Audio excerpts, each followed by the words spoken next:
Vamos a dar inicio a la clase. Hay 38 personas conectadas. No sé si están en el otro link las otras personas o están pendientes de ingresar.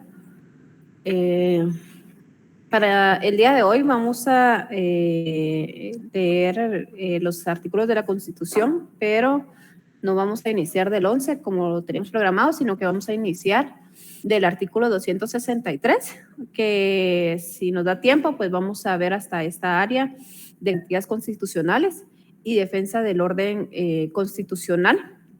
Y para darle una introducción al mismo, pues vamos a iniciar con estos artículos, ¿verdad? De darle lectura. El día de hoy no vamos a darle interpretación a la misma, sino que únicamente lectura de los artículos, que vamos a leer 5 artículos. Y vamos a iniciar con... a ver, permíteme, ahorita les voy a...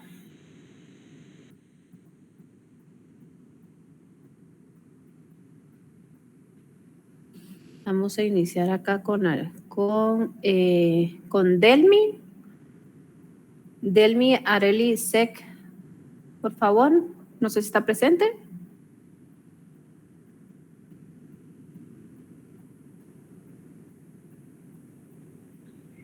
Yo estoy presente. No, gracias, Delmi. No habías participado anteriormente, ¿verdad? No. No, ok. Entonces, la metodología es darle lectura al artículo asignado.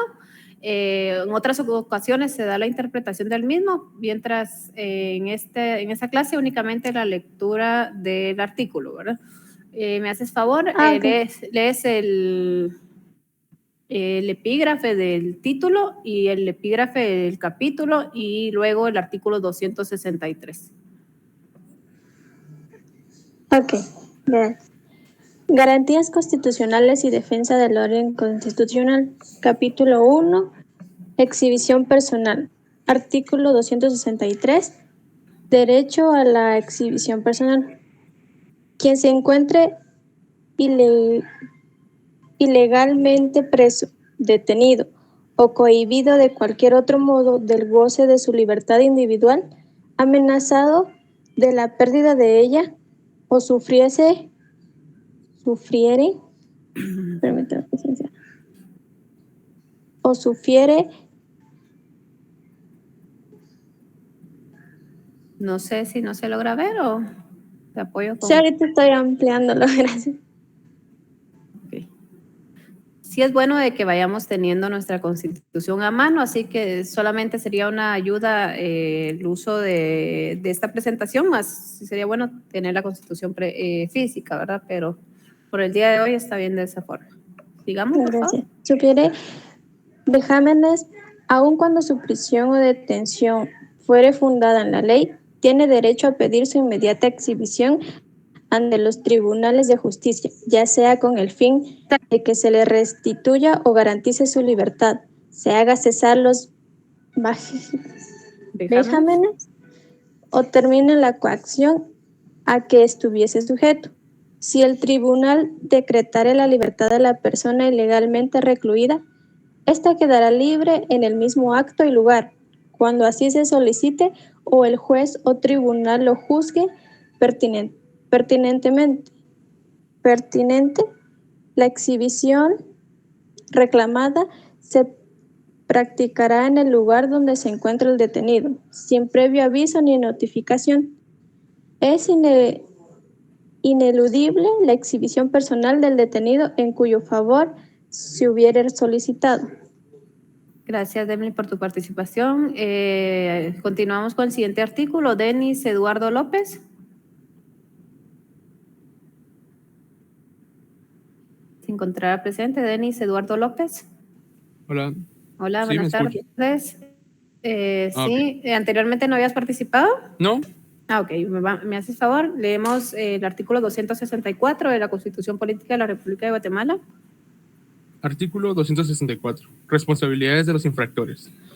Las autoridades que ordenen el ocultamiento del detenido o que se nieguen a presentarlo al tribunal respectivo o que en cualquier forma burlen esta garantía, así como los agentes ejecutores, incurrirán en el delito de plagio y serán sancionados de conformidad con la ley. Si como resultado de las diligencias practicadas no se localiza la persona a cuyo favor se interpuso la exhibición, el tribunal de oficio ordenará inmediatamente la pesquisa del caso, hasta su total esclarecimiento. Gracias, Denis. Seguidamente vamos a dar la intervención a Diego.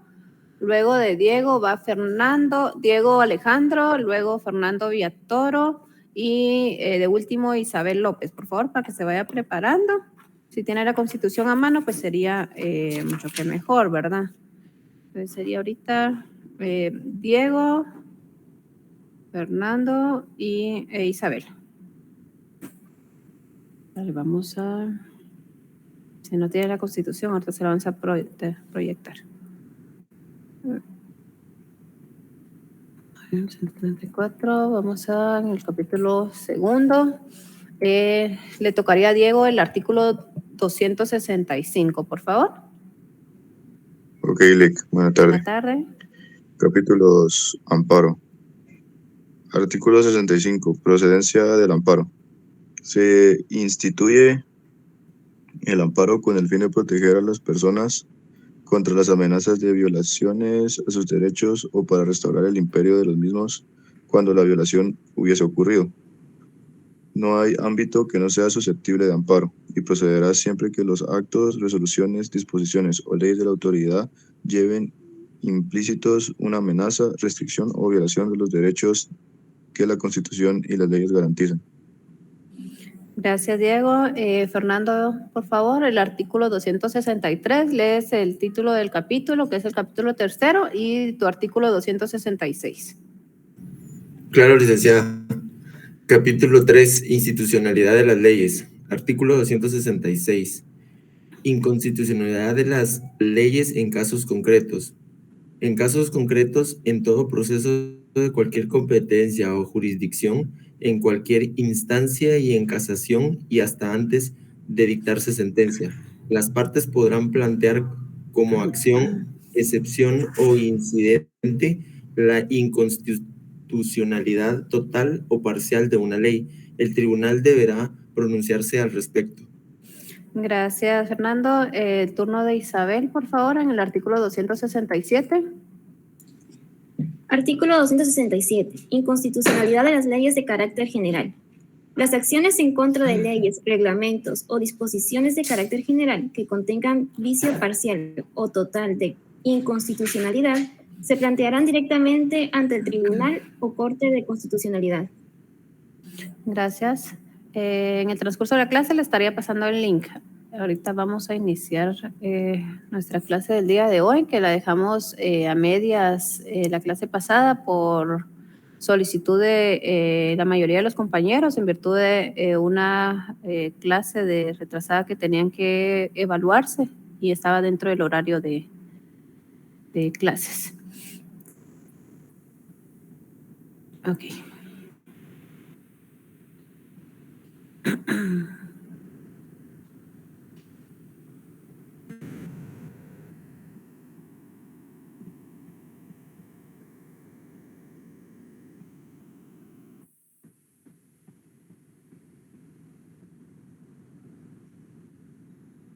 No sé si logran ver la presentación, que a mí no me parece aún, pero no sé si ustedes ya la logran ver.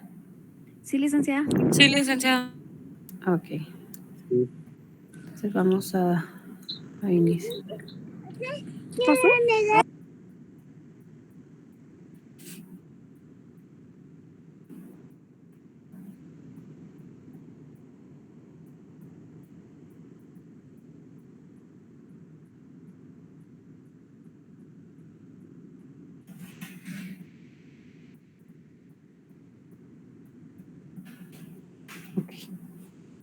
El tema de hoy, dentro de nuestro programa de estudio, está el conocimiento de la individualidad y universalidad de los derechos humanos.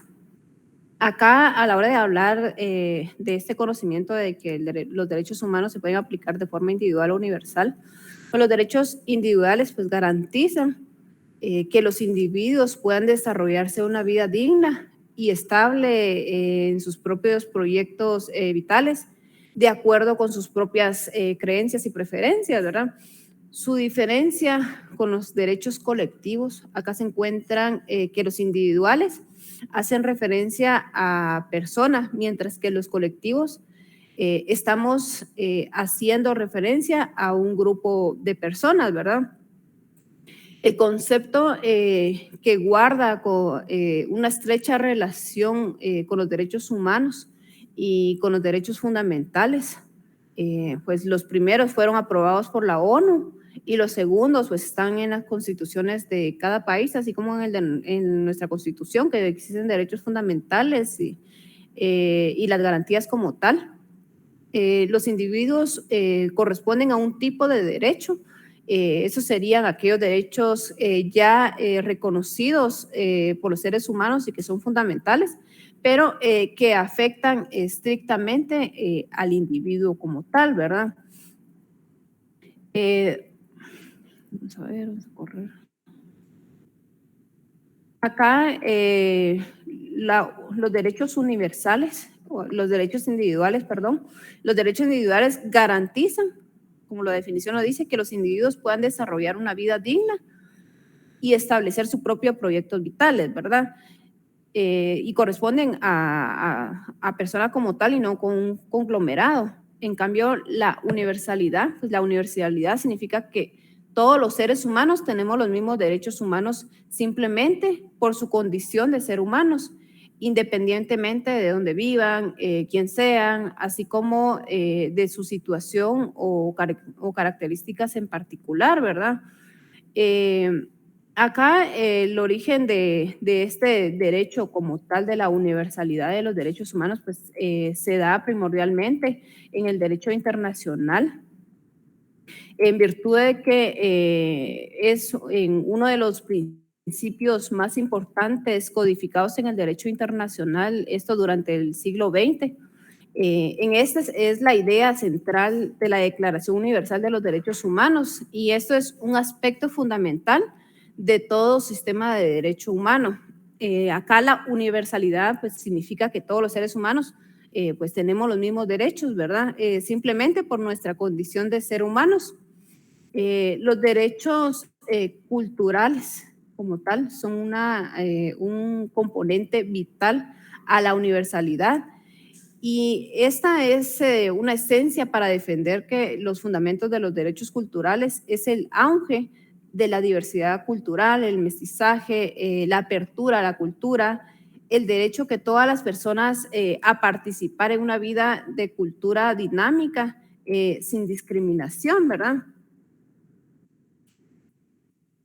Y es por ello, pues el tema como tal era el conocimiento de la individualidad y la universalidad de los derechos, ¿verdad? Entonces tenemos que tener presente de que los derechos individuales pues son asignados específicamente a cada individuo y los universales pues son inherentes a la persona como tal por el simple hecho o por la condición de ser humanos, es de que tenemos esta universalidad y es el fundamento a nivel internacional que se da y es uno de los temas primordiales que los derechos humanos como tal deben de ser universales y que deben de aplicarse a todas las personas sin distinción de etnia, raza, religión, ideología, edades, como tal, son derechos universales, ¿verdad?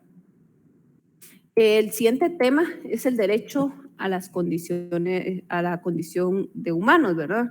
Acá se dan varios derechos que dentro de los principales, pues tenemos acá que es el derecho a la dignidad, ¿verdad?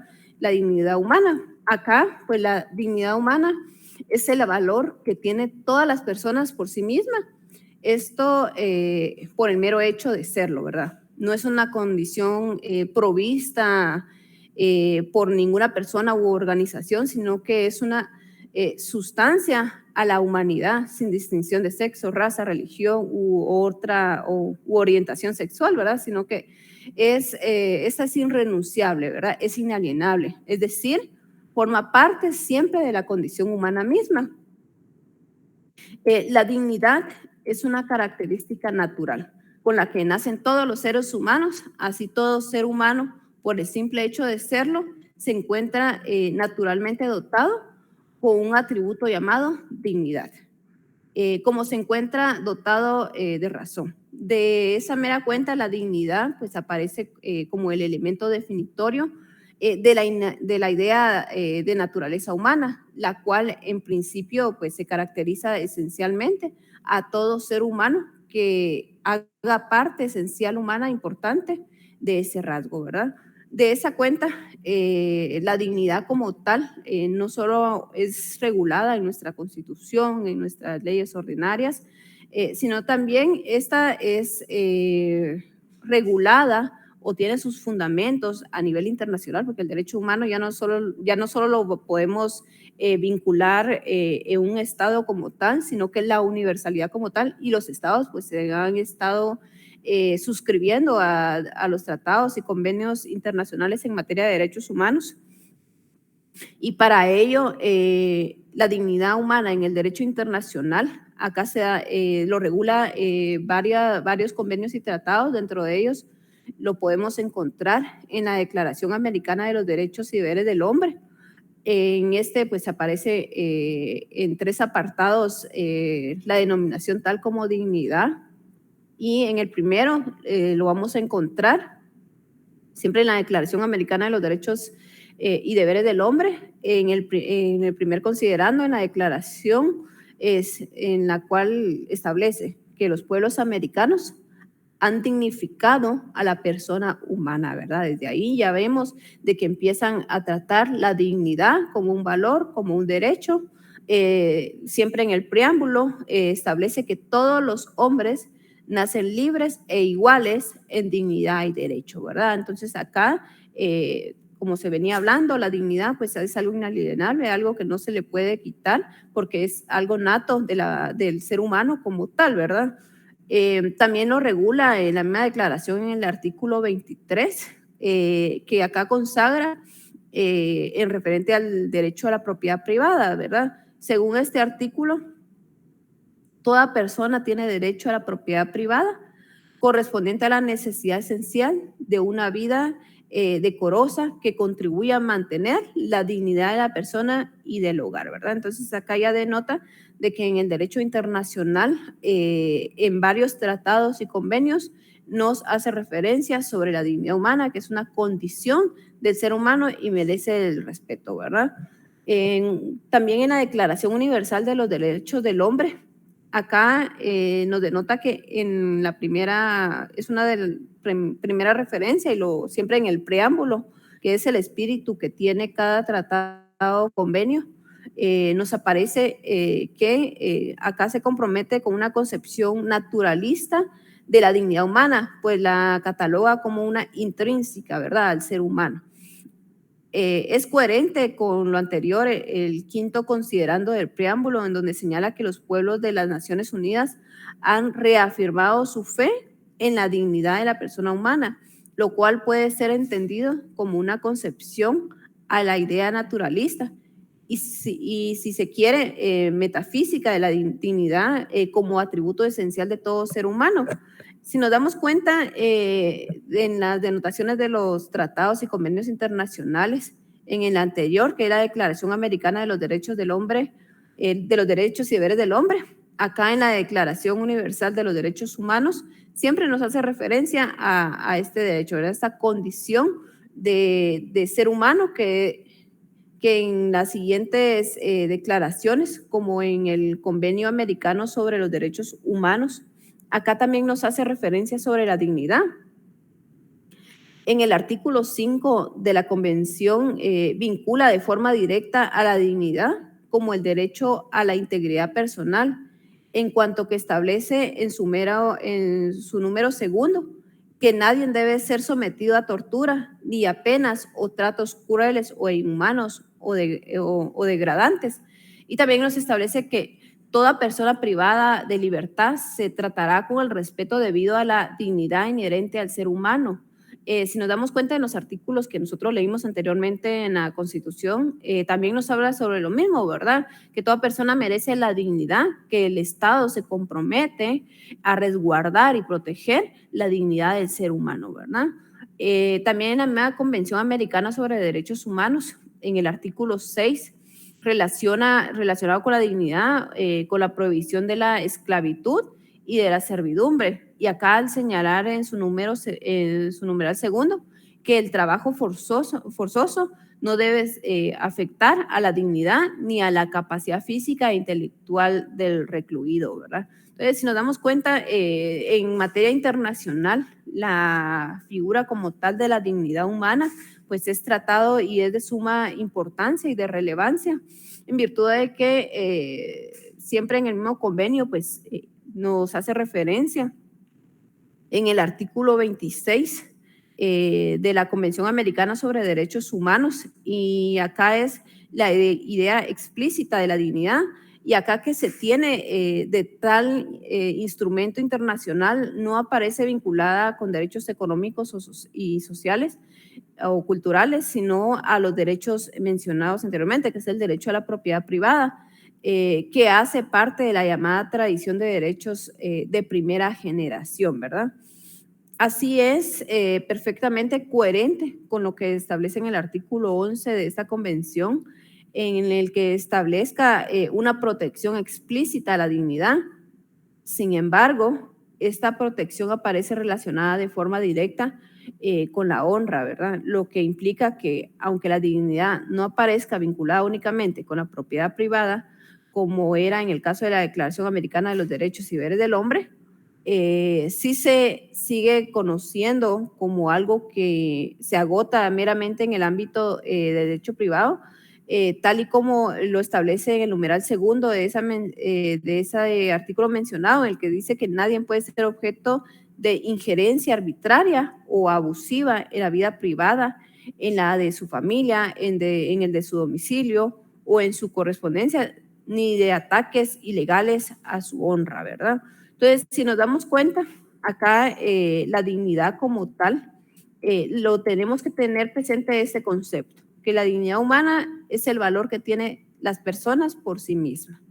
Esto es por el mero hecho de serlo, no es una condición provista por ninguna persona u organización, sino que es con sustancia a la humanidad, sin distinción de raza, sexo, religión, orientación sexual, y es además irrenunciable e inalienable. Es decir, que si la persona como tal dice, no, yo no quiero tener la dignidad humana como tal y que no la respete y que cualquier autoridad pueda realizar algo arbitrario en su contra, no se puede. Esta condición es irrenunciable e inalienable, ¿verdad? La siguiente condición humana como tal es la integridad.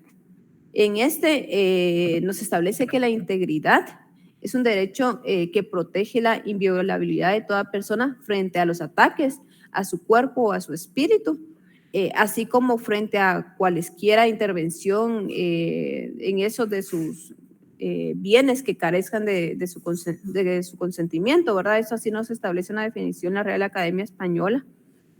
También nos establece que la integridad pues, es una obligación de los estados de adoptar las medidas que resulte adecuadas para proteger la integridad de las personas, tanto en su vertiente positiva y prestación de esos derechos. La figura como tal de la integridad, pues también lo regula convenios a nivel internacional, siempre en materia de derechos humanos. Acá la integridad, pues también lo podemos encontrar en la Convención contra la Tortura de las Naciones Unidas, esta del 10 de diciembre de 1984, la Convención Europea para prevenir la tortura del 26 de noviembre del 87, la Declaración Universal de los Derechos Humanos en su artículo 5, la Convención Americana sobre los Derechos Humanos, el Convenio Europeo sobre Derechos Humanos. Acá pues sí nos damos cuenta de que tales figuras no únicamente lo vamos a ver regulados en materia nacional, sino que están regulados a nivel internacional y que los estados como tal pues tienen la obligación de adaptar todos estos convenios y aplicarlo en la legislación interna de cada país, ¿verdad? Acá nos da un caso en el cual la Corte Interamericana de Derechos Humanos, en el caso Castillo Páez versus Perú, fondo en sentencia del 3 de noviembre de 1997, sección C, número de expediente 341.66. La Corte establece que da por probada con la declaración de los testigos presenciales que el señor Castillo Páez, después de ser detenido por agentes de la policía, fue introducido en la maletera del vehículo oficial. Lo anterior constituye una infracción al artículo 5 de la Convención que tutela la integridad personal, ya que aún cuando no hubiese existido otros maltratos físicos o de otra índole, esta acción por sí sola debe considerarse claramente contrario al respeto a la dignidad inherente al ser humano, ¿verdad? Entonces, si nos damos cuenta en este caso práctico, cómo es de que una autoridad como tal violentó este derecho, ¿verdad? Violentó el derecho a la dignidad humana. Puede ser que es un presunto delincuente, pero no por ello le quita el derecho de la dignidad, ¿verdad? Estos policías lo detuvieron y lo introducieron en el baúl del vehículo, ¿verdad? En el maletero, nos establece acá, y no lo lastimaron, no le ocasionaron algún rasguño, psicológicamente, pues Dios dice, bueno, no les afecté, y al final es un detenido, es un presunto delincuente, y por ello no vamos a respetar esos derechos porque es un presunto delincuente. No, la Corte acá nos establece que por el simple hecho de introducirlo dentro del maletero es la acción que consideró claramente que va contrario al principio o el derecho a la dignidad humana, ¿verdad? Entonces, si nos damos cuenta, hay varios casos como tal que la Corte Interamericana de Derechos Humanos pues, nos hace referencia. Dentro de ellos está estas diversas connotaciones del grado de infracción a la integridad personal, ¿verdad? Siempre en el caso Caerce versus Trinidad y Tobago, Fondo de Reparación y Costa, sentencia del 11 de marzo del 2005, en su expediente serie C, número 1233.69, establece la Corte. Por su parte, la Corte Interamericana ha considerado desde el caso Loarya Tamayo versus Perú que la infracción de los derechos a la integridad física y psíquica de las personas es una clase de infracción de los derechos a la integridad física, psíquica de las personas.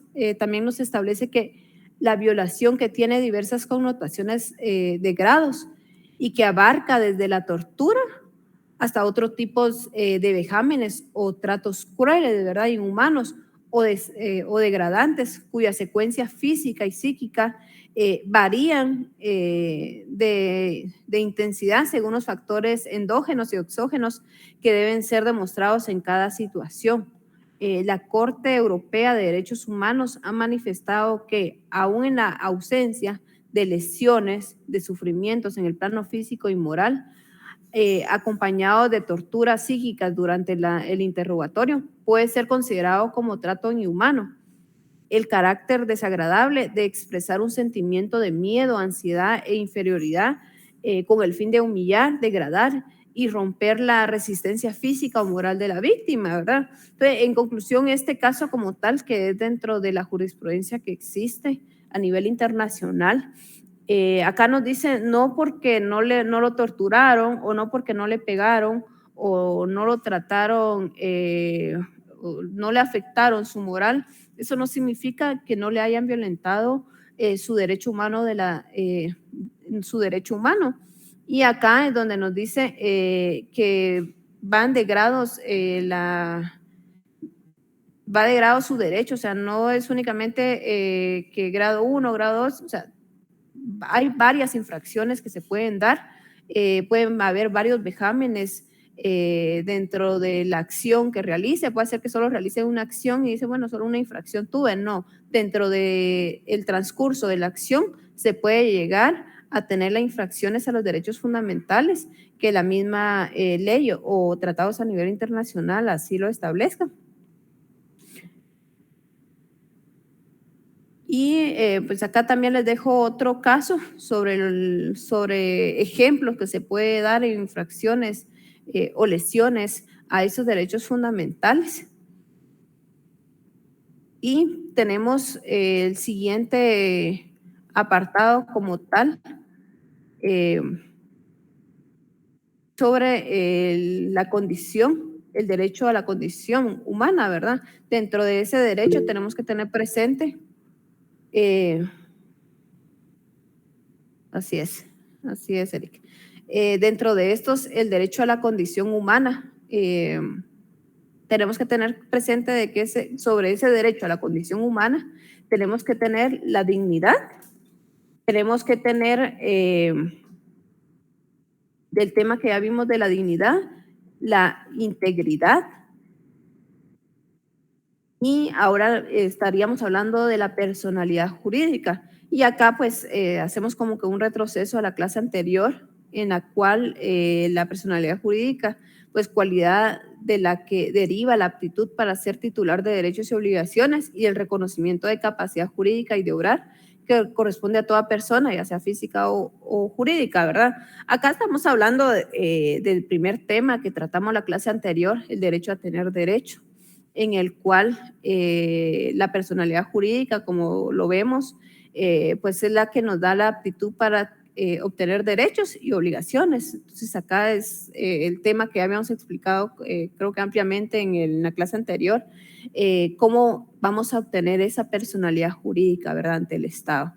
En el Código Civil, en el artículo 1 que habíamos leído anteriormente, nos establece que la personalidad civil comienza con el nacimiento y termina con la muerte. Sin embargo, al que está por nacer se le considera nacido para todo lo que le favorezca, siempre que nazca en condiciones de viabilidad, ¿verdad? Entonces acá hablamos de la personalidad jurídica, de que para que tengamos la personalidad jurídica, pues es por el hecho de nacer, pero para que el Estado no lo reconozca como tal, tenemos que los papás pues, inscribir a los niños ante el registro para que el Estado tenga conocimiento del nacimiento de ese y así que nazca la personalidad jurídica para adquirir esos derechos y obligaciones, ¿verdad? Para que el Estado nos pueda tutelar todos los derechos fundamentales que en la Constitución y convenios internacionales en materia de derechos humanos así no resguarden, no den esas garantías, ¿verdad?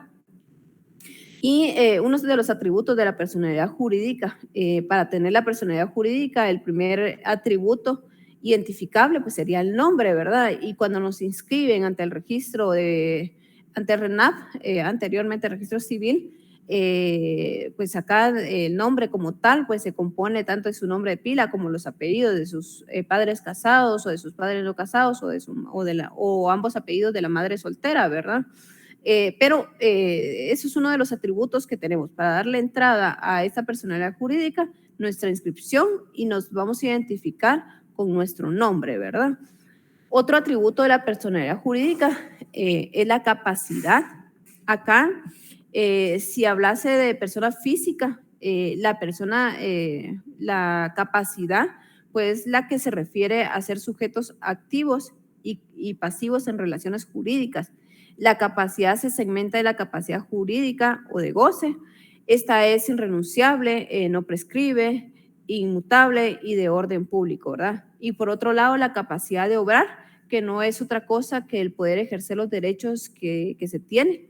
En el segundo segmento, pues se puede ser variable, parcial o limitada, ¿verdad? Dependiendo la condición de la persona, ya sea un menor de edad, pues no tiene capacidad relativa porque su representante legal todavía son sus padres, ejerce la patria potestad, pero como tal, la capacidad de goce pues es intrínseca, no la podemos, es irrenunciable esta capacidad y es uno de los atributos que tenemos de la personalidad jurídica y de ello denota el principal tema que sería el derecho a tener derecho, que prácticamente es el derecho que cuando nacen y que estos son inscritos los nacimientos de los niños, ¿verdad?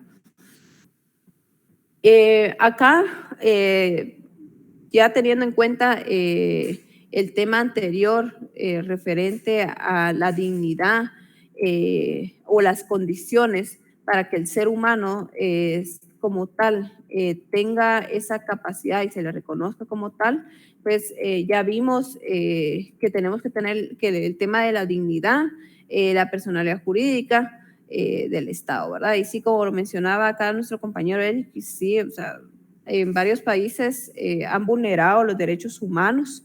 Pues en el caso de El Salvador, pues sí, hay personas que comparten esta ideología. Creo que sí ha habido un avance significativo. Sin embargo, los derechos humanos como tal, creo que se ha llegado a una lucha constante para el reconocimiento del mismo y que de un momento a otro el Estado no nos garantice esos derechos humanos, como mínimo la dignidad humana, ¿verdad? La integridad humana.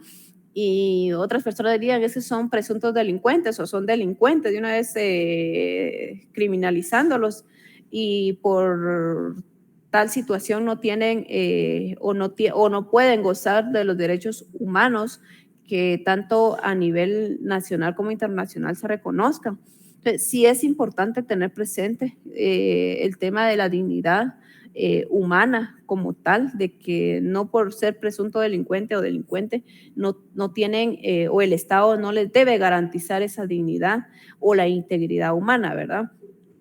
Aún los privados de libertad el Estado tiene la obligación de respetarle esos derechos humanos, tiene la obligación de respetarle la dignidad humana como tal, aunque de la teoría a la práctica sí hay mucha diferencia. Si hay violaciones a esos derechos fundamentales que la misma ley nos garantiza y que como tal, pues el Estado de Guatemala y diferentes estados a nivel del mundo y pues, Centroamérica como tal ha ratificado, ¿verdad? Y dentro de ellos, las principales violaciones y garantías de protección, pues como tal, pues ha habido diversas violaciones a los derechos humanos, han violentado el derecho a la dignidad humana, el derecho a la integridad, y como tal, los estados adoptan medidas para que a nivel internacional haya un medio para que estos sean regulados y no quede a discrecionalidad del mismo Estado, porque los derechos humanos como tal ya no únicamente se ven a nivel estatal, sino que a nivel internacional, en virtud de que el Estado también puede ser un infractor primordial de estos derechos humanos. Y a la hora de que un Estado como tal sea el infractor de esos derechos humanos, nosotros podamos acudir hacia otra instancia para que se nos restituyan o se nos protejan de la violación de los derechos humanos, ¿verdad? Dentro de estas principales violaciones y garantías garantías de protección de los derechos humanos, vamos a encontrar que existen sistemas de protección de los derechos humanos. Dentro de estos sistemas tenemos dos sistemas, que sería el universal. Este es creado y regulado por la Organización de las Naciones Unidas, que contienen un conjunto de normativas e instituciones relacionadas con la comunidad internacional. Tiene su origen en la Declaración Universal de los Derechos Humanos de 1948. Acá, pues, como les venía diciendo, ¿verdad? Si el Estado como tal o infringe, existe varias instituciones a nivel internacional que son creadas por la Organización de las Naciones Unidas para que nos protejan estos derechos humanos, ¿verdad? No únicamente, bueno, ya se llegó al amparo, acá en Guatemala no nos ampararon, pues existe a nivel internacional esas organizaciones para que se nos restituyan y se nos respeten esos derechos, ¿verdad? También tenemos el siguiente sistema, que sería el sistema regional. Acá, cada región del mundo crea órganos y normas específicas de protección en materia de derechos humanos. Guatemala es parte del Sistema Interamericano de Derechos Humanos, con origen en la Declaración de Derechos y Deberes del Hombre. Cuenta con dos órganos principales en materia, que sería la Comisión Interamericana de Derechos Humanos, que ejerce la función política, y existe la Corte Interamericana de Derechos Humanos, que es la función jurisdiccional, ¿verdad? Entonces, si nos damos cuenta, sí existe medios para proteger nuestros derechos humanos, un sistema universal y un sistema regional. Acá en Guatemala podemos acudir en cuestiones políticas a la Comisión Interamericana de Derechos Humanos o bien a la función jurisdiccional, que sería la Corte Interamericana de Derechos Humanos.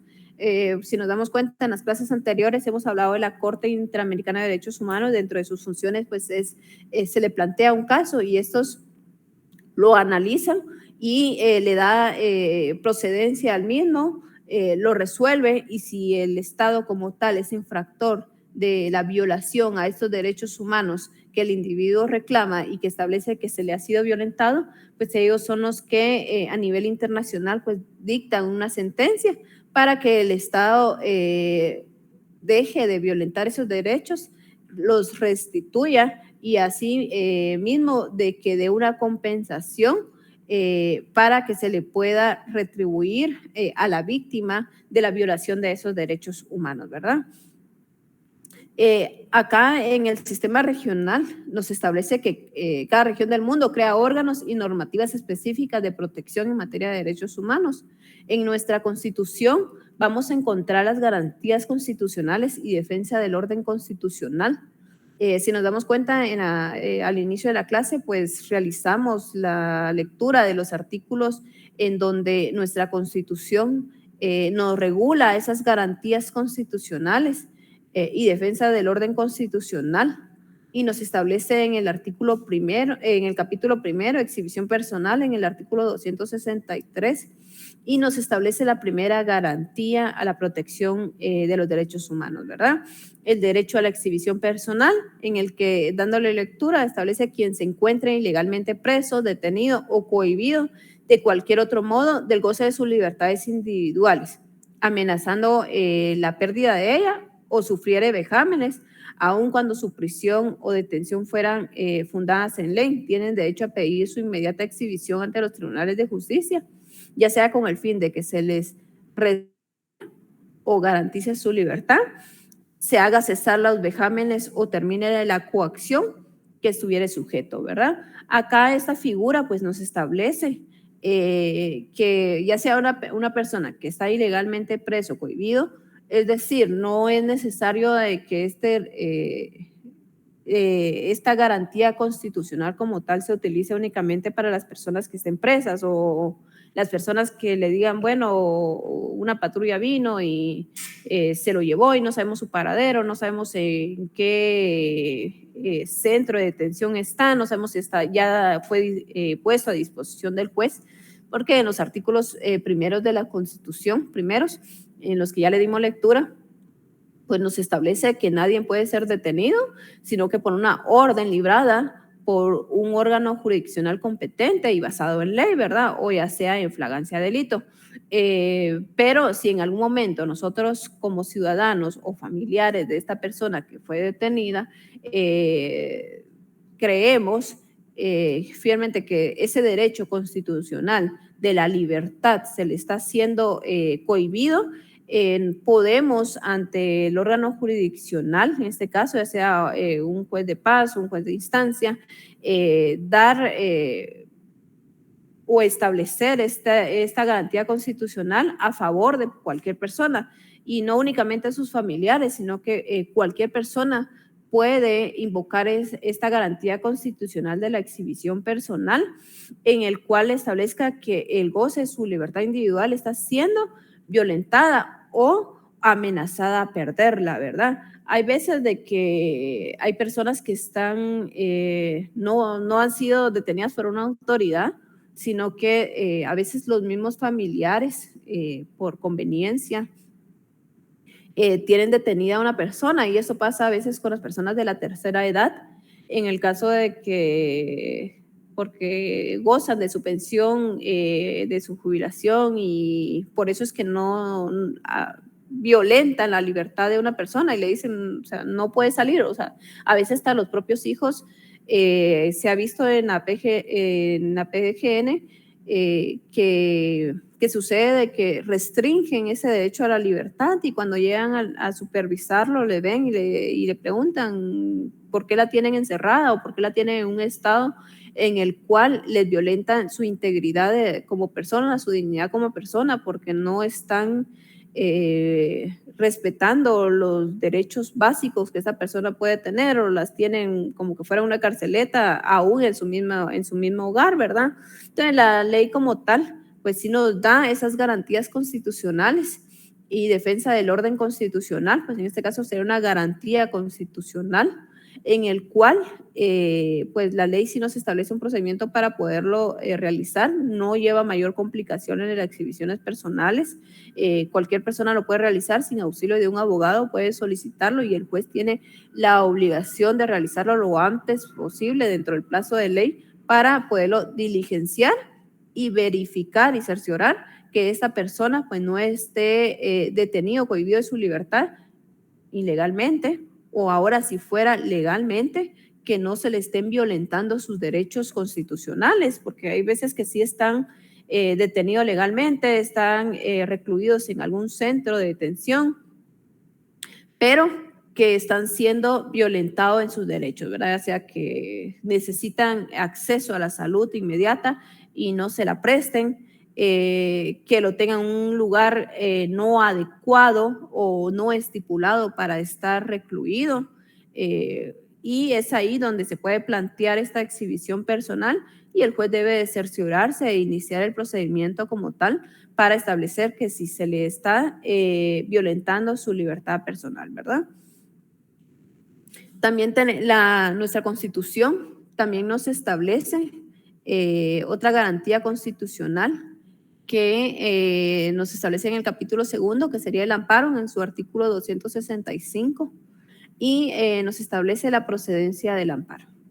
Acá nos establece que se instituye el amparo con el fin de proteger a las personas contra amenazas de violaciones a sus derechos o la restauración del imperio de los mismos cuando la violación hubiera ocurrido, ¿verdad?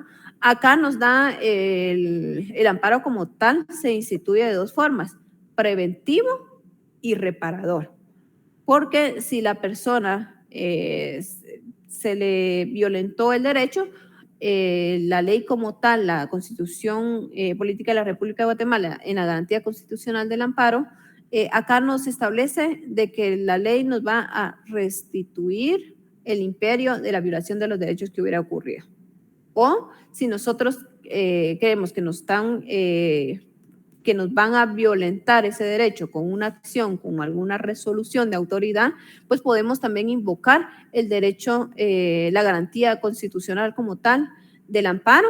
Y si nos damos cuenta, dentro de la normativa constitucional nos establece que no hay ámbito que no sea susceptible de amparo y que procede siempre que los actos, resoluciones, disposiciones o leyes de autoridad lleven implícito una amenaza, una restricción o violación de los derechos que la Constitución y la ley nos garantizan. Es decir, de que si una autoridad con algún acto ustedes consideran que están siendo violentados en sus derechos constitucionales como tal, pueden invocar esta garantía, que sería la garantía del amparo, ¿verdad? Ya sea en sus resoluciones, disposiciones o leyes de autoridad, los reglamentos que estos puedan emitir, los comunicados que puedan darse dentro de las instituciones, ya sean municipalidades, gobernaciones, algún ministro, o ustedes gestionaron una licencia de construcción para su vivienda y dentro de esto lleva implícito que la autoridad le está violentando o le puede violentar alguno de sus derechos constitucionales, ahí es donde podemos invocar el amparo. Si nos damos cuenta, nos dice que no hay ámbito que no sea susceptible de amparo y procederá siempre. O sea, que procede contra los actos, contra las resoluciones, si hay alguna resolución, ya sea en el ámbito administrativo o en el ámbito judicial, en el cual lleve implícito esa violación a nuestros derechos constitucionales o que a razón de la ejecución de ese acto o disposición o resolución de autoridad competente nos puedan violentar nuestros derechos, podemos invocar amparo y la ley nos establece que no va a haber ámbito que no sea susceptible de amparo, ¿verdad? Y el objetivo primordial de esta garantía constitucional pues, es la protección de los derechos humanos, de los derechos que la Constitución y convenios a nivel internacional en materia de derechos humanos nos regula y nos protege. Y como tal, la Constitución pues, nos da un parámetro del amparo como tal, pero existe una ley específica siempre de rango constitucional para la regulación de este tema como tal, ¿verdad? Esta garantía del amparo y establece su procedencia, establece los requisitos que deben de llevar para poder figurar o interponer esta garantía constitucional, ¿verdad? En este caso, el amparo sí requiere de un auxilio profesional para poderlo presentar. Es formalista, lleva requisitos que se deben de cumplir para que el órgano jurisdiccional competente pueda resolverle y así darle trámite, ¿verdad? Pero lo primordial en el tema que nos atañe el día de hoy es de que cuáles son los medios de protección de los derechos humanos. Entonces, tenemos dos sistemas, el sistema universal y el sistema estatal. Y dentro del sistema estatal nos establece que cada país cada país establece su normativa y la forma y las instituciones que se van a encargar de garantizar nuestros derechos humanos y nos va a dar la forma, el procedimiento con la cual ellos van a resolver. Si nos damos cuenta, en el artículo 5 de nuestra Constitución, pues nos establece la libertad de acción, que nosotros como ciudadanos podemos hacer todo lo que la ley no nos prohíba. Viceversa, en la Constitución también nos regula que todo funcionario, empleado público, solo puede hacer lo que la ley así les faculta. Es decir, de que ustedes pueden actuar y no están sujetos a obedecer órdenes que no estén basadas en ley, que la ley no les prohíba, ustedes pueden realizar esos actos, pero a un funcionario o empleado público únicamente pueden hacer lo que la ley les faculte realizar. Como catedrática suya, únicamente puedo realizar lo que la ley así me establezca. No puedo actuar de forma arbitraria, no puedo realizar o fundamentarme en el principio de la libertad de acción, porque desde este punto de vista soy empleada pública de una institución como tal que es la Universidad de San Carlos, pero aún así sigo siendo empleada pública y únicamente puedo realizar lo que la ley así me faculta, ¿verdad? No puedo pedirles o hacer cosas que no está fundado en ley y es por ello de que a la hora de que algún acto de autoridad o alguna resolución o disposición crea que me están violentando nuestros derechos, ahí es donde podemos interponer esta garantía constitucional que sería el amparo, ¿verdad? Aún en la Universidad de San Carlos podemos interponer este recurso como tal,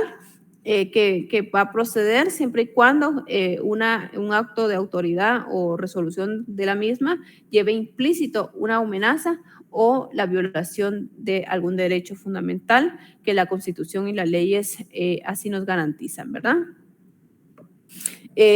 También tenemos en el capítulo 3 la inconstitucionalidad de leyes, lo cual lo regula en el artículo 266, una inconstitucionalidad de leyes en caso concreto, en el que nos establece en caso concreto, en todo proceso de cualquier competencia o jurisdicción o en cualquier instancia o hasta en casación y hasta antes de dictarse sentencia, las partes podrán plantear esta acción, lo podrán plantear como una acción, una excepción o un incidente, ¿verdad? La inconstitucionalidad, ya sea total o parcial de una ley, el tribunal deberá pronunciarse al respecto. Entonces, si no, la ley como tal, la Constitución como tal, sí nos da los mecanismos para que podamos proteger nuestros derechos humanos como tal. Existen violaciones como puede ser de que les violen el derecho a la salud, el derecho a la justicia, el derecho a un debido proceso, pero también nos establece garantías y dentro de esas garantías, como ya lo vimos, está la exhibición personal, el amparo, La tercera garantía, la inconstitucionalidad de leyes, se puede dar acá ya sea la inconstitucionalidad parcial o total de una ley, ¿verdad? Y pues la inconstitucionalidad pues se divide en inconstitucionalidad de leyes en caso concreto, y en el artículo 267 de la Constitución, si lo tienen ahí, sería bueno que lo subrayen. También está la inconstitucionalidad de leyes de carácter general, ¿verdad? En el artículo anterior, estamos hablando de una inconstitucionalidad en caso concreto, o sea, en un caso en específico, o de una ley que entra en vigencia y es de carácter general, ¿verdad?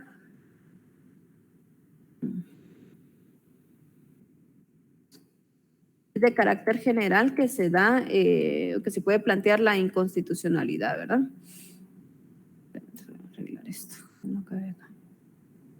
En el artículo 267 como tal, nos establece que la acción en contra de leyes, reglamentos o disposiciones de carácter general que conlleven vicios parcial o total de inconstitucionalidad se planteará directamente ante el tribunal o la Corte de Constitucionalidad, ¿verdad? En este caso, pues también es una garantía o mecanismo para garantizar la protección de los derechos fundamentales que la Constitución así nos regula. Acá pues se nos está hablando de una inconstitucionalidad general que se puede plantear contra leyes, reglamentos o disposiciones de carácter general. Si nos damos cuenta, acá nos está refiriendo que es ante una ley, ¿verdad? Ya no nos está refiriendo que sea parcial o total, sino que nos está hablando de una inconstitucionalidad de leyes, reglamentos o disposiciones de carácter general, o sea, de aplicación general para toda la población que esté regulado bajo esto, ¿verdad? Y para ello, pues está en el capítulo cuarto, la Corte de Constitucionalidad, en el artículo 268, función esencial de la Corte de Constitucionalidad. No sé, Rubí, si tienes alguna duda, que me aparece el micrófono encendido. No tengas pena, pensé que tenías una duda. O intervenir. Si en algún momento quieren intervenir, pues solo me levantan la manita o ampliar, porque al final esto es enriquecer el conocimiento entre todos.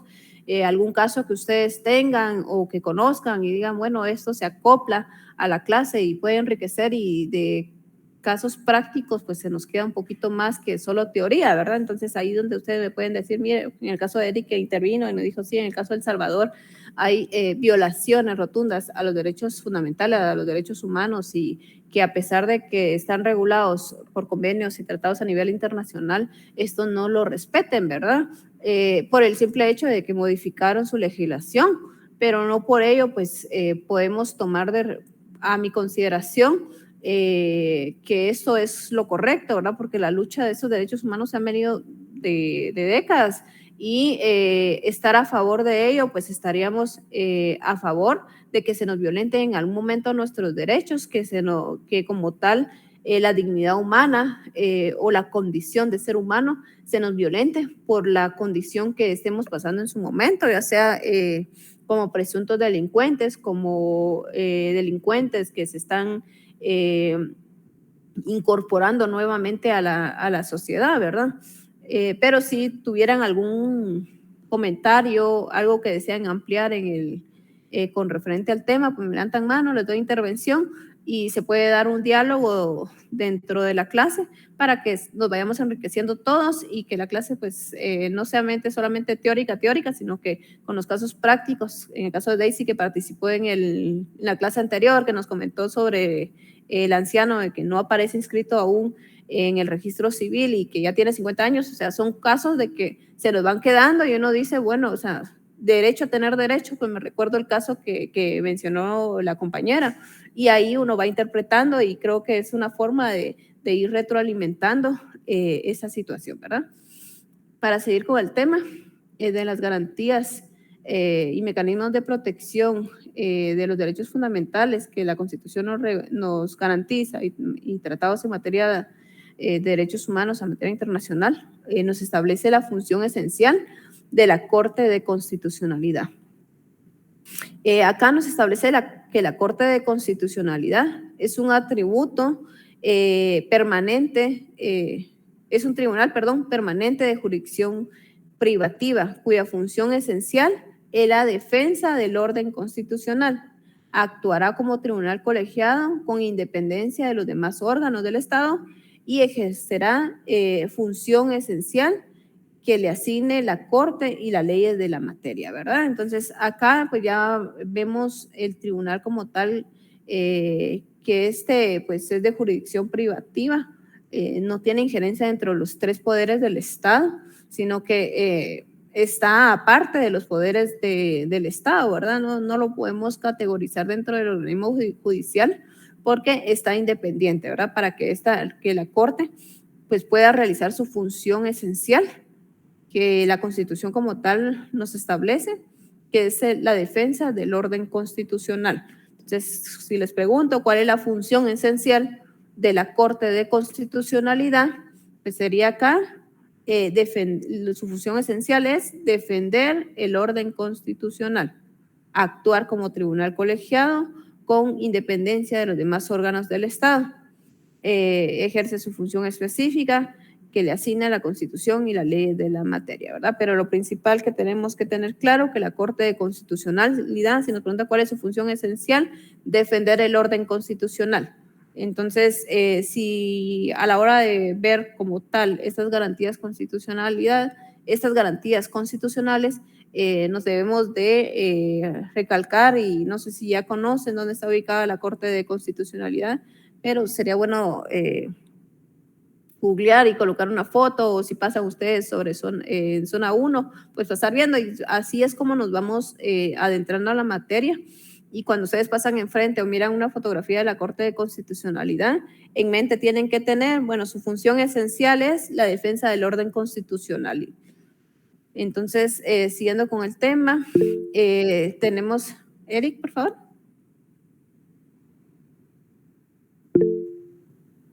Si Eric está levantando la mano, puedes intervenir.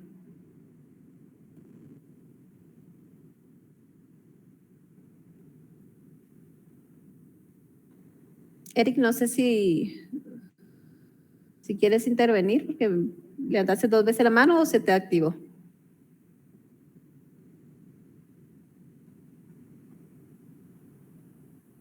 Creo que se le activó.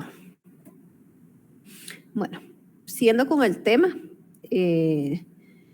del sistema que estábamos viendo anteriormente, sistema regional, como tal en la definición, acá nos dice,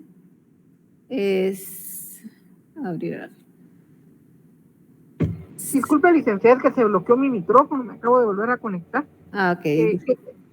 Yo tenía la duda de que si, por ejemplo, una persona con discapacidad, por ejemplo, su papá ya no le quiere pasar pensión alimenticia porque cumplió los 18 años, o sea que se podría decir que está violando sus derechos humanos.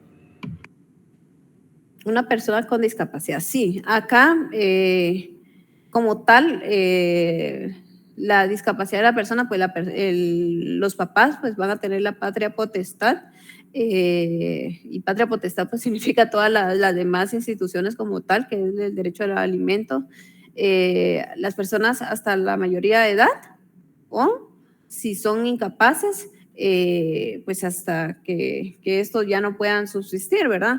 Pero si ahí se le están violentando como tal sus derechos humanos, pero si nos damos cuenta, si nadie ejerce esa función de reclamar esa violación a los derechos humanos como tal de esta persona, pues el Estado como tal no está enterado de dicha violación. La persona como tal, o sea, me imagino que no sé si tiene otra persona que pueda reclamarlo por ellos, pero ante los órganos competentes, en el caso de si sería pensión alimenticia, pues es de plantearlo ante los juzgados de familia para que estos puedan venir y dictar una resolución en donde le obligue pasar o seguir pasando la pensión alimenticia, porque tal vez posiblemente anteriormente nunca fue declarado como tal, no sé el caso concreto, pero si el Estado como tal en su momento dado nunca fue declarado en estado de interdicción por la condición que se encuentre, el Estado no tiene el conocimiento de esa situación. Entonces sí es necesario accionar ante los órganos competentes, o en el caso de que no tuviera una persona que pueda gestionarlo por él, ir a la Procuraduría de los Derechos Humanos, exponer su caso, y como tal, pues ellos tienen el área el área jurídica en el cual se le puede dar acompañamiento. Entonces ahí ya no es necesario que la persona que quiere apoyarles, que dice, bueno, ellos no tienen nadie más quien haga las vueltas por ellos y no tiene quien les procure, sino que ir ante esta Procuraduría, exponer el caso y ellos seguirlo, ¿verdad? Para que como tal, el papá como tal, que es el papá y mamá, el obligado a realizar esta función, que es la alimentación de la persona con discapacidad, pues se lo puedan restituir esos derechos, ¿verdad? Ahora, si los órganos jurisdiccionales como tal no pueden, bueno, no le resuelven favorablemente, y aún así consideran que los derechos humanos o los derechos fundamentales como tal le están siendo violentados, ahí pues se puede instituir la garantía constitucional del amparo para que estos derechos como tal se les restituyan. Ahora, si existe como tal una resolución en donde se le obliga al papá pasar siempre la pensión alimenticia y este no cumple, entonces ya se puede ejecutar esa resolución, ¿verdad? Entonces ya ahí pues ya entraría en un delito que ya sería en penal, la negación de asistencia económica de la pensión alimenticia, y es ahí pues ya inicia otro procedimiento. Pero si tu pregunta concreta es, ¿se le está negando la alimentación a esta persona y porque no se puede valer por sí misma, tiene una capacidad relativa? Es ahí donde sí se le está violentando sus derechos humanos. Pero si el Estado no tiene conocimiento de ello, pues no puede venir y protegerle o restituirle esos derechos humanos como tal. Es el caso del tema principal, el derecho a tener derecho. O sea, ¿cómo el Estado va a saber la necesidad de esa persona de la alimentación si no accionan, no es de conocimiento de ellos? Y prácticamente es colocar una denuncia para que ya con la denuncia de oficio pues inicien las investigaciones del caso, y si el papá tiene la capacidad para poder darle la alimentación como tal, y bueno, está obligado a realizarlo, pues se le pueda restituir su derecho humano como tal, que parte de ello pues es el artículo 2 de la Constitución, que nos regula esto, ¿verdad? Que es que el Estado está obligado a garantizarnos la justicia, la seguridad y el desarrollo integral de todos los habitantes de la República de Guatemala, ¿verdad? No sé si con ello ¿quieres agregar algo, Eric? Muchas gracias, licenciada. Vale. Siguiendo con el tema, nos establece los sistemas de protección de los derechos humanos. Ya vimos los sistemas universales, que son los creados por la Organización de las Naciones Unidas, los sistemas regionales. Cada país crea órganos y normativas específicas para la protección en materia de derechos humanos. A la hora de hablar órganos y normativas, ya vimos que nuestra Constitución regula garantías constitucionales para la protección de los derechos humanos, pero también regula órganos. Dentro de ello, la Corte de Constitucionalidad, y nos regula la Corte de Constitucionalidad, que ya vimos que su función principal pues, es la defensa del orden constitucional, y como en la Constitución es donde regula nuestros derechos humanos como tal, entonces por ende es la protección a los derechos humanos, ¿verdad?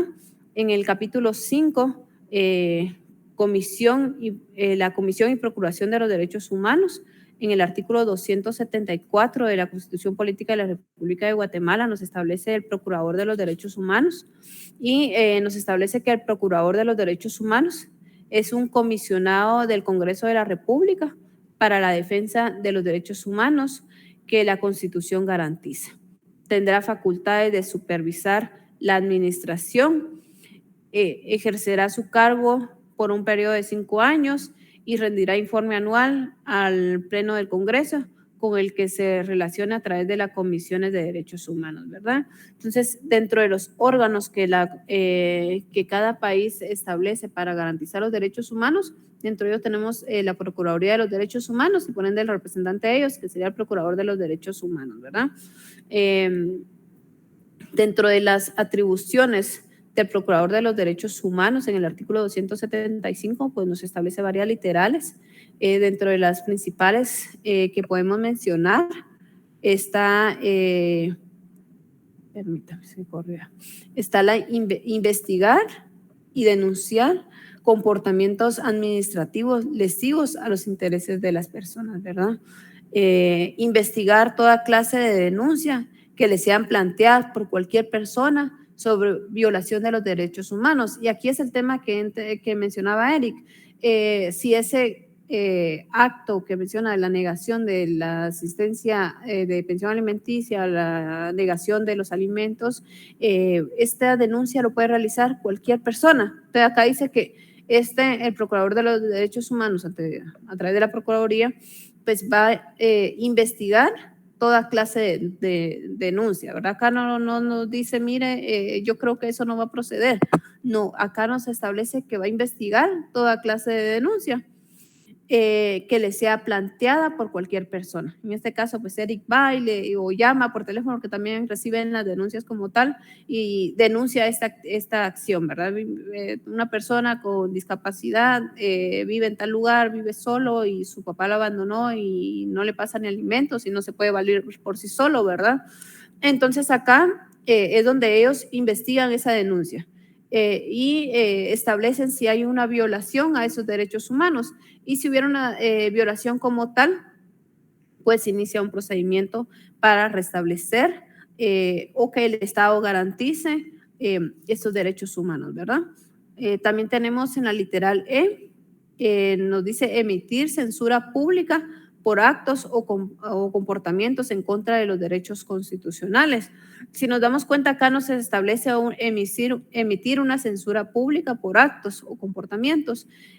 Acá el Procurador de los Derechos Humanos como tal puede dar su opinión, puede establecer una censura pública contra algún acto de autoridad o institución que esté violentando los derechos constitucionales, pero es más moral esta censura que realiza y no es vinculativo esta resolución o esta emisión de censura que dé a actos públicos, en virtud de que no puede en cierta manera obligar a una institución como tal a que actúe de cierta forma, pero sí puede emitir esa censura pública por actos o comportamientos que se consideren que se estén violentando los derechos constitucionales.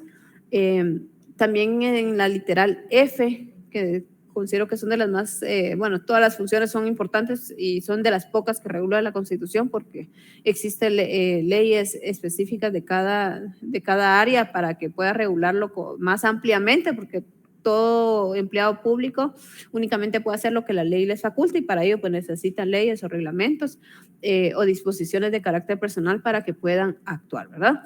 En la F nos establece promover acciones o recursos judiciales o administrativos en los casos que les sea procedente, ¿verdad? Entonces, volviendo al caso práctico que nos dan, promover acciones, recursos judiciales o administrativos, a través del área jurídica de la institución, puede solicitar la pensión alimenticia para esa persona que a pesar de ser mayor de edad, aún así los papás tienen la obligación de seguir velando por el bienestar, es decir, por el derecho de alimento, el derecho de salud sobre estas personas, ¿verdad? Entonces, el procurador, pues sí puede promover esas acciones en el área judicial o ya sea en el ámbito administrativo en otros casos, en los casos que considere procedente, ¿verdad? Que ya después de la investigación, bueno, dice si procede dicha denuncia,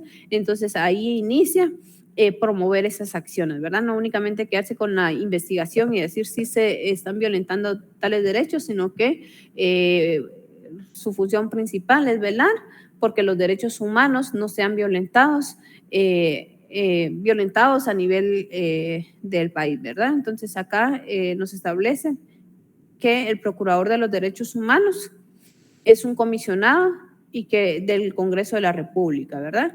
Y que es para la defensa de los derechos humanos que la Constitución garantiza. Entonces, si se les preguntara quién es o qué hace el Procurador de los Derechos Humanos, ustedes deben seleccionar o escribir que el Procurador de los Derechos Humanos es un comisionado del Congreso de la República y es para la defensa de los derechos humanos que la Constitución garantiza, ¿verdad? Algunas atribuciones, pues acá se les establece algunas, pueden ampliarlo leyendo el artículo 275, en el cual pues se establece más literales dentro de las funciones. Si se le preguntara, mencione algunas funciones del Procurador de los Derechos Humanos. Ustedes pueden tomar las que se les da de referencia, o en la Constitución pues regula más funciones y son válidas todas las literales de las funciones que tiene el Procurador de los Derechos Humanos.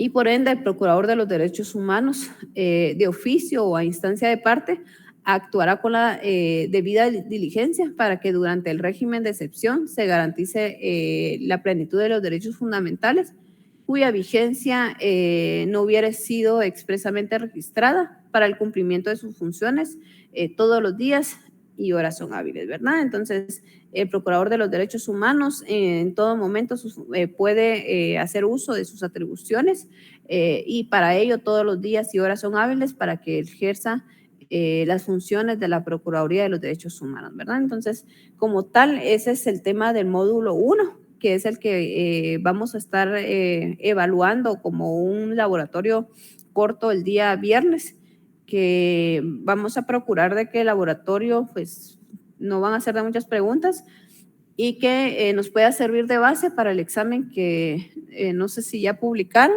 pero ya los exámenes ya están programados para la siguiente semana, ¿verdad? Entonces, si ya están programados para la siguiente semana, entonces ya es poco los temas que vamos a abarcar, únicamente vamos a examinar lo visto en clases, las diapositivas que se les va a estar subiendo, que prácticamente solo esta es la que me hace falta subir, y el tema que vamos a tratar el día viernes, que va a ser por la extensión del horario, el laboratorio es corto, no nos vamos a tardar todo el periodo de clases, vamos a tomar la mitad del periodo para poder dar el tema del módulo 2, que no es mucho, solo es un tema, y la otra mitad de la clase puede realizar el laboratorio por cuestión de tiempo. El laboratorio pues sí va a ser el día 11, la mitad del periodo, porque no son muchas preguntas, son pocas y únicamente van a abarcar hasta las diapositivas del día de hoy, y el día lunes pues vamos a, si no terminamos el tema del módulo 2, el día viernes, que es solamente la mitad del periodo, lo vamos a culminar el día 14, y según calendario, el día 16 de agosto está programado nuestro primer parcial, ¿verdad? Que prácticamente el laboratorio que vamos a realizar, permítanme, va a ser como un simulacro de cómo va a ser nuestro examen parcial, ¿verdad? Y a pesar de ello, pues tiene su ponderación para poder llevar una zona, que el examen pues va a ser sobre 20 puntos. Tenemos programado 2 laboratorios del módulo 1, que es el día viernes, y tenemos programado uno del módulo 2. El módulo 2 pues lo vamos a estar dando el día viernes la mitad del periodo y el día lunes la otra mitad.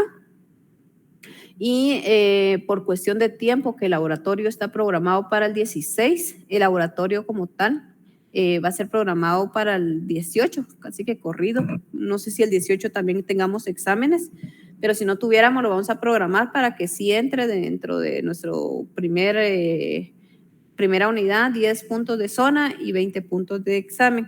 Ahora, si tuviéramos examen en esa si tuviéramos exámenes en la fecha 18 como tal, porque yo creo que es un día sí, un día no, pues sí vamos a tener que evaluar el examen sobre 25 y el laboratorio de 5, o ya sea que se les coloque 10 preguntas en el laboratorio del día viernes y valga sobre 10, ¿verdad? Pero sí voy a estar evaluando eso, si va a ser sobre 5 o sobre 10, y el examen pues únicamente con las diapositivas que hemos transmitido hasta el día, que vamos a transmitir hasta el día viernes, ¿verdad? Dime, Eric. Disculpe, el 18 no tendremos feriado por la selección. Vieras de que no tengo, ahorita voy a ver.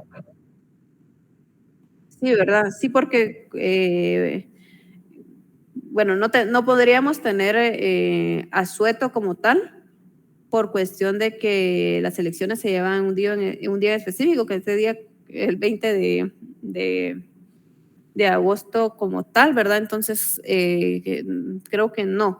El día 15, que es ese sí es feriado como tal, de acá del municipio de Guatemala.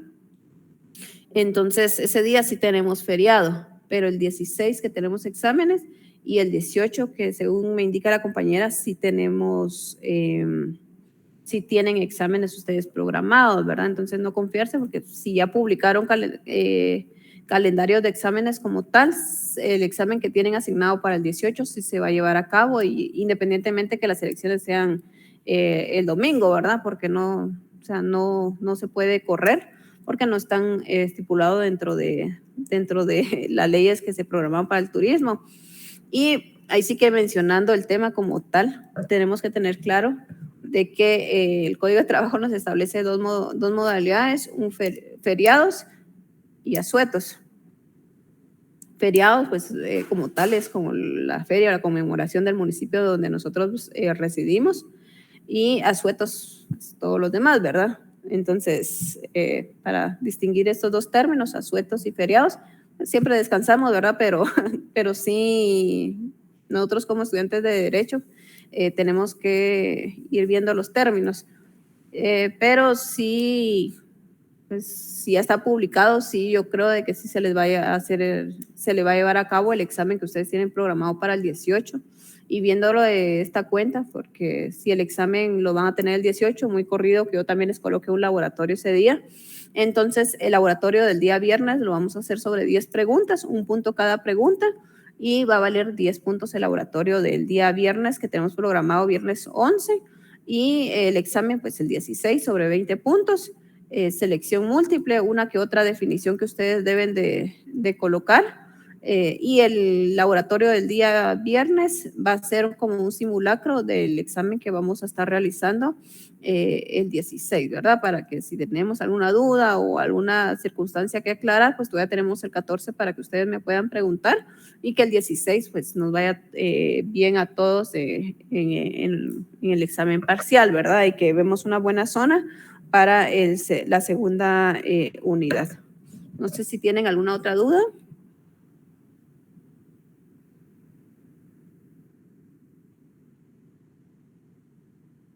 Sí, voy a estar ahorita. Yo también, licenciada. Mira, ahorita yo creo que habemos bastante acá. Yo ya creé un link que les voy a estar mandando ahorita al grupo al finalizar la clase, para que las personas que no tengan grupo, se los voy a especificar, manden sus datos en ese link. Entonces, en base a ello, porque había una compañera que creó un grupo en donde si no tienes grupo, únete. Entonces, las personas que me habían hablado, no sé si se unieron a ese grupo o no se unieron, ¿verdad? Entonces, no les puedo agregar a las personas que ya me habían escrito, no tengo grupo, porque abrieron uno donde quién no tiene grupo, y únanse, y muy bien la iniciativa, ¿verdad? Porque al final entre compañeros pues se conocen mejor y saben con quién trabajar.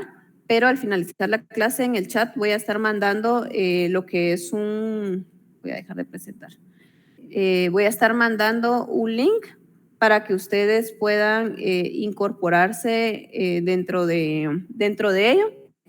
Y si hubiera más de 10 personas, pues obviamente el grupo es para, o sea, se dividiría ya en dos, ¿verdad? Y no únicamente en un solo grupo, porque no, por lo menos ahorita en el chat me están mencionando 2 personas.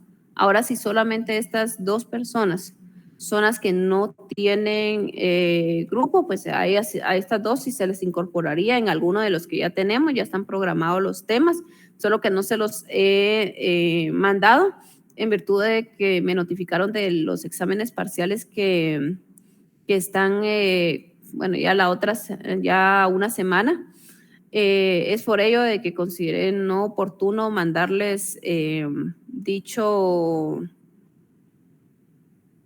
temas porque se pueden, no sé, estresar con tanto contenido. Entonces, retomando después de los exámenes, pues ya se les estaría trasladando, claro, se les estaría dando el tiempo debido para que ustedes puedan investigar y así programar una fecha de entrega de los trabajos. Pero no sé realmente si existe más de 2 personas que no tienen grupo, ¿verdad? Entonces, voy a estarles mandando en el chat y a ustedes llenan eso y yo les estaría publicando ya los grupos a que pertenecen. Les voy a mandar ahorita la asistencia, por favor, para que se puedan agregar.